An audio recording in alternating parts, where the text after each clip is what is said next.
ஒரு தட்டு சாம்பாரின் சுவை குறித்து தொடங்கிய சிறு வாக்குவாதம் காதல் திருமணத்தை கொடூரமான துயரத்தில் முடித்த அதிர்ச்சியூட்டும் கதையாக மாறியிருக்கிறது. சாம்பாரும் பொரியலும் சரியாக செய்யவில்லை என்று ஏற்பட்ட தகராறில் காதலித்து திருமணம் செய்த மனைவியை கணவன் கழுத்தை நெரித்து கொன்ற சம்பவம் கர்நாடகாவின் பாகல்கோட் மாவட்டத்தில் அரங்கேறியுள்ளது.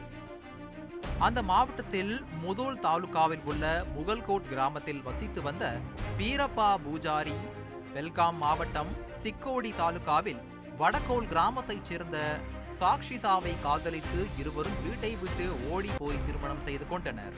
பின்னர் இந்த திருமணம் பெற்றோரின் சம்மதத்துடன் கடந்த சில வாரங்களுக்கு முன்பு நடந்து முடிந்தது. நன்றாக சென்று கொண்டிருந்த திருமண வாழ்க்கையில் திடீரென்று மனைவி செய்த சாம்பார் மற்றும் பொரியலின் சுவை குறித்து இருவருக்கும் இடையே தகராறு ஏற்பட்டது.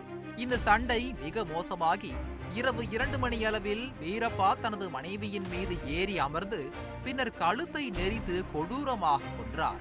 இச்சம்பவம் குறித்து தகவல் அறிந்த முதோல் காவல்துறையினர் உடனடியாக சம்பவ இடத்திற்கு விரைந்து வந்து வீரப்பாவை கைது செய்து வழக்கு பதிவு செய்துள்ளனர். இந்த கொலை சம்பவம் அந்த கிராமத்திலும் மாவட்டத்திலும் பெரும் சோகத்தையும் அதிர்ச்சியையும் ஏற்படுத்தியுள்ளது.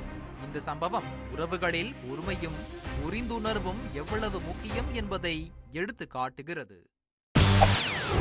செய்திகளை உடனுக்குடன் தெரிந்து கொள்ள உடனே சப்ஸ்கிரைப் பண்ணுங்க.